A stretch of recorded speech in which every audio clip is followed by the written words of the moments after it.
initiatrice et partenaire de la cérémonie du jour, c'est pour moi un honneur et un plaisir de prendre la parole en ce 3 avril, journée nationale du mouvement des femmes haïtiennes. Le collectif Femmes engagées pour Haïti a fait un choix pertinent, celui d'organiser la cérémonie d'intronisation de la première brigade dénommée Brigadier pour la paix et le développement, en ce jour important pour les organisations féministes et féminines haïtiennes.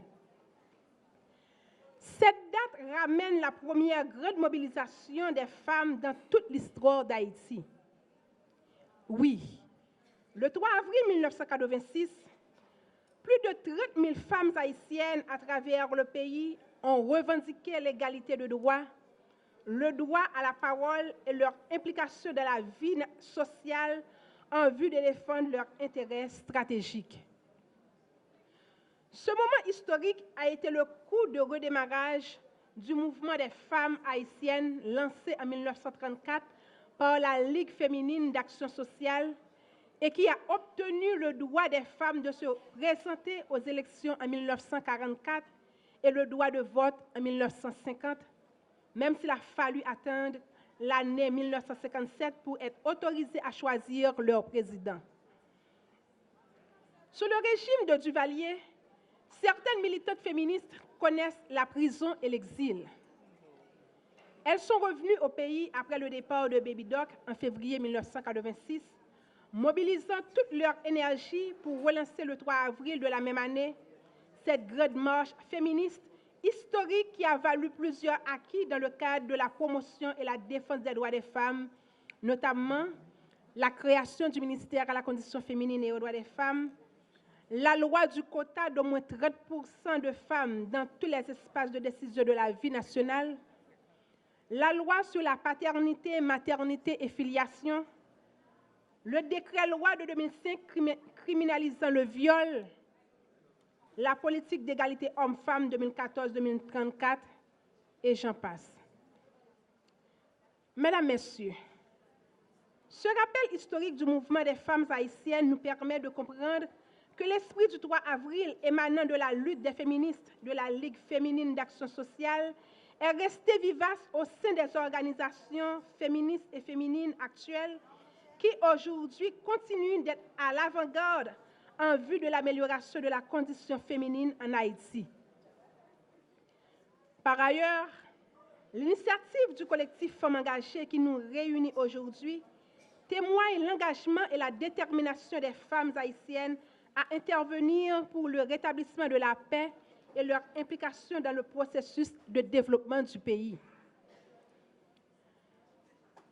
Le contenu de l'activité du jour revêt une importance cruciale pour la société qui ne cesse de réfléchir sur la problématique du rétablissement de la paix sociale et proposer des solutions y relatives.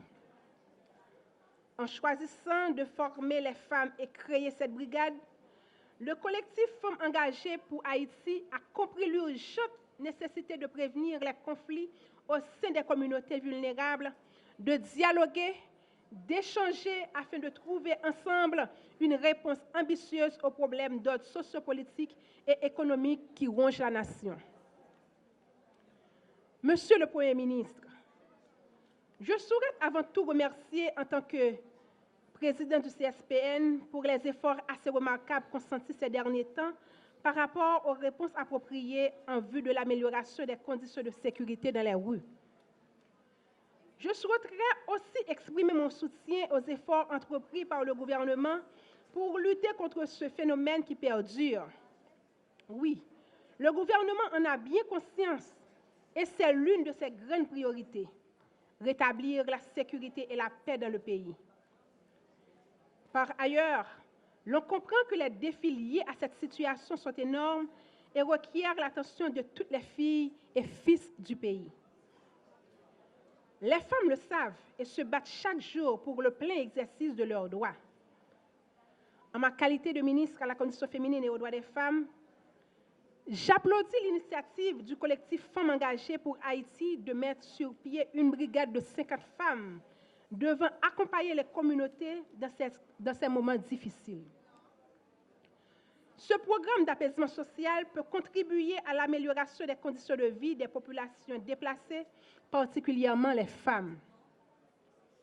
Mesdames, Messieurs, l'objectif de la brigade dénommée Brigade pour la paix et le développement établit un lien entre les femmes et la question de la paix et la sécurité. C'est une initiative très louable. Les femmes haïtiennes se mobilisent et apportent leur contribution à la recherche des solutions concertées relatives au rétablissement de la paix. Cette démarche nous amène à mettre en évidence la résolution 1325 du Conseil de sécurité des Nations unies sur les femmes, la paix et la sécurité.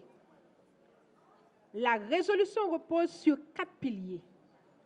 Le rôle des femmes dans la prévention des conflits, la participation des femmes à la consolidation de la paix, la protection des femmes et des filles pendant et après les conflits, leurs besoins spécifiques lors de leur déplacement dans des camps d'hébergement pour éviter d'être victimes dans les zones de conflit entre gangs armés rivaux.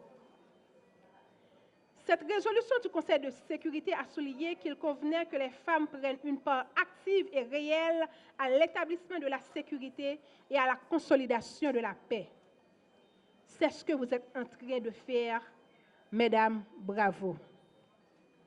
Moi, je ne peux pas quitter le moment ça passer pour ne pas féliciter courage et détermination nous pour réaliser qu'aucune chaîne d'activité ça, création brigade ça, c'est une grosse stratégie qui va permettre aux femmes de participer dans tout le processus qu'à mettre sous pied pour améliorer les conditions de la vie déplacée et la consolidation de la paix dans les quartiers populaires.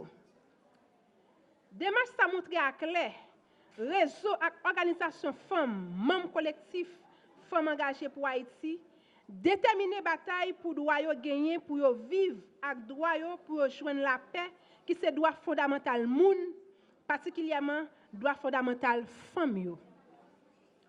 Chapeau pour nous mesdames. Ministère conditions femmes et droits femmes toujours été attaché à la revendication femmes. Ministère est prêt pour l'accompagner nous dans tout suivi qui concerne le renforcement brigade là.